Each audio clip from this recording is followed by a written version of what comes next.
నేను 22 ఏళ్ళుగా మీకు తెలుసు తెలంగాణ ఉద్యమంలో మా పాత్ర గురించి మొట్టమొదటి ఒక శూన్యంలో ఉన్నప్పుడు కొత్త రాష్ట్రం ఏర్పడ్డప్పుడు అసలు ఇన్కమ్ ఏందో తెలియదు, ఎక్స్పెండిచర్ ఏందో తెలియనప్పుడు నేను ఒక 5 ఏళ్ళు ఆర్థిక మంత్రిగా పనిచేసిన. ఆ తదుపరి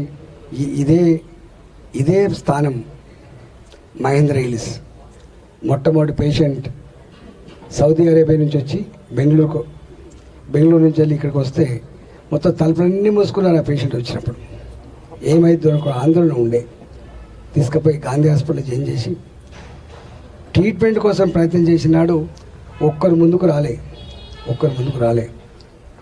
అప్పుడు నాకు గుర్తొచ్చింది ఈ డిపార్ట్మెంట్ కెప్టెన్ నేనే అని, నేనే దానికి ధైర్యం ఇవ్వాలని, నేనే ఒక మార్గం వేయాలని చెప్పి ఫస్ట్ ఈ దేశంలో మొట్టమొదటిసారిగా కరోనా పేషెంట్ దగ్గరికి పోయినటువంటి మొట్టమొదటి మంత్రి నేనే కావచ్చు.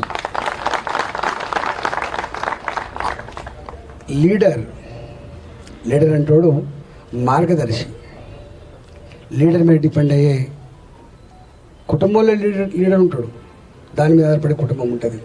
ఒక ఇన్స్టిట్యూట్ లీడర్ ఉంటాడు, దాని మీద ఆధారపడే ఉంటుంది. ఇలా గవర్నమెంట్ కూడా లీడర్ ఉంటాడు, డిపార్ట్మెంట్ కూడా లీడర్ ఉంటాడు.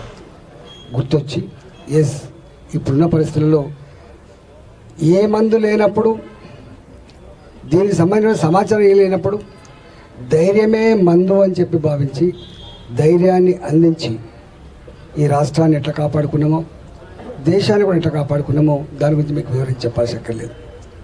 ఎన్ని రకాల మాట్లాడిన మన గురించి. చైనా నెల రోజుల్లోనే 1000 పడకల దవాఖాన నిర్మించి అన్ని సౌకర్యాలు ప్రొవైడ్ చేసి కాపాడుకుంటుందట అని చెప్పి విన్నాం మనం. ఇంకా చైనా నుంచి వెళ్ళి సమాచారం రాదు కాబట్టి. అమెరికా లాంటి దేశంలో అక్కడ డాక్టర్లు, అక్కడ నర్సులు పడుతున్నటువంటి వేదన చూసి మనమే బాధపడ్డాం. ఇంకా అమెరికే గంత బాధపడుతుంది, గంత కన్నీళ్ళు కలుస్తుంది. ఒకవేళ 130-140 కోట్లు ఉన్నటువంటి ఈ దేశంలో అది మురికి కూపాల పక్కకు ఉండేటువంటి బస్తీల్లో కనుక ఈ రోగం వ్యాపిస్తే శవాల గుట్టలైతే అని చెప్పి చాలామంది భావించారు. కానీ ఈ దేశం అట్లాంటి స్థితికి రాలే. మోడీ గారి నాయకత్వంలో ధైర్యాన్ని అందించి, కొంత వేదన గురైనప్పటికీ కూడా ధైర్యాన్ని అందించి, పేదలు ఆకలితో ఉండొద్దని చెప్పి అన్నం పెట్టి, అన్నిటికంటే ముఖ్యమైన విషయం ఏంటంటే ఒక థర్డ్ వరల్డ్ కంట్రీ, మీరు చాలా మేధావులు కాబట్టి మీకు తెలుసు, భారత్ అంటే ఏం భావన ఉంటుంది. భారత్ అంటే ప్రపంచ బ్యాంక్ దగ్గర అప్పుకు పోతుంది. భారత్ అంటే ఏషియన్ డెవలప్మెంట్ దగ్గర అప్పుకు పోతుంది. భారత్ అంటే పేద దేశం. భారత్ థర్డ్ వరల్డ్ కంట్రీ అనే భావన ఉండే.